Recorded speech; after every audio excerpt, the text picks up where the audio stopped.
वायानेट media का ये जोरदार धमाका आप देख रहे हैं। कॉमेडी के बादशाह कहे जाने वाले रमपत हरामी के साथ और कैसेट कलाकार रानी बाला को लेकर उनके तमाम कलाकारों के साथ हमने सजाया और संवारा है अपने इस रंगमंच को। मैं अनाउंसर दीपक वर्मा आप तमाम आए हुए रिस्पेक्टेड ऑडियंस का तहे दिल से हार्दिक अभिनंदन स्वागत करता हूँ। एक नए सिरे से कुछ चीज़ देते हैं। कहते हैं कि कजरारी आंखों में वो काजल लगाए बैठी थी, कजरारी आंखों में वो काजल लगाए बैठी थी, अपने दीवानों को वो पागल बनाए बैठी थी। चांद शर्मा रहा था और फरिश्ते जले जा रहे थे, महबूबा मेरी तस्वीर को दिल से लगाए बैठी थी। चलते हैं अगले पैदान पर। एक खूबसूरत सा पैदान है, एक साथ दो कलाकार जहां पर हैं बनारस की शुभा और लखनऊ की शाम, गोल्डन स्टार मिस सोनी और साथ दे रही हैं सुपर स्टार मिस माधवी।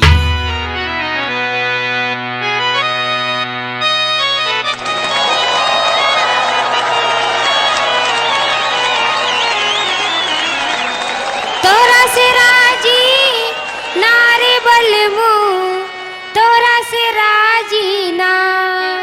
क्यों नहीं राजी हो मुझसे? तुम चश्मा लगाए हो। अच्छा तो ये बताओ अब राजी करने के लिए और हम क्या करें? अभी हम बता रहे, तुम बर्दाश्त करो। ये कौन है? देख लो, बड़ी नमकीन है। दैया कहाँ से आई? ये बॉम्बे से आई है। अच्छा अच्छा लगे तो कल फिर आना। समंदर की मछली है। हाँ। हे भगवान देव वरदान गाओ। तोरा से राजी नारे बलमू, तोरा से राजी ना। जियो कि जियो। हमका झुलनी बिन कर सौले बलमुआ, तोरा से राजी ना। कि हमका झुलनी बिन कर सौले बलमुआ, तोरा से राजी ना। तोरा से राजी नारे बलमू, तोरा से राजी ना। तोरा से राजी नारे बलमू, तोरा से राजी ना। कि हमका झुलनी बिन कर सौले बलमुआ, तोरा से राजी ना। कि हमका झुलनी बिन कर सौले बलमुआ, तोरा से राजी।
कि हमका तकिया बिन कर सौला बलमुआ, तोरा से राजी ना। कि हमका तकिया बिन कर सौला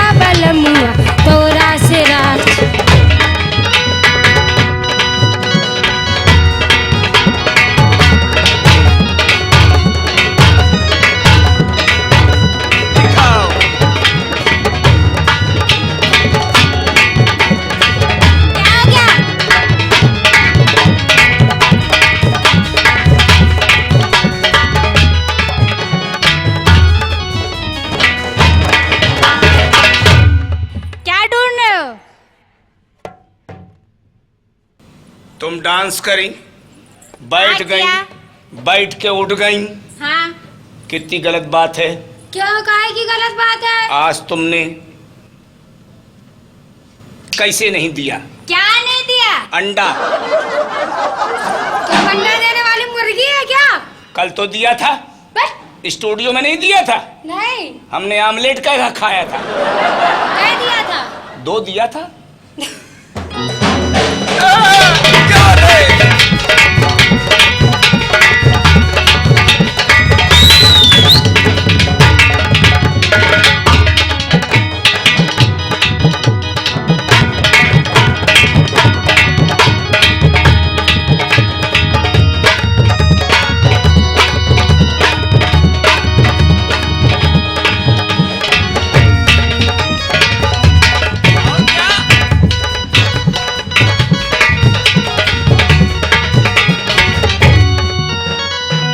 बाग लगाउली नारे बल में बगीचा लगाउली ना।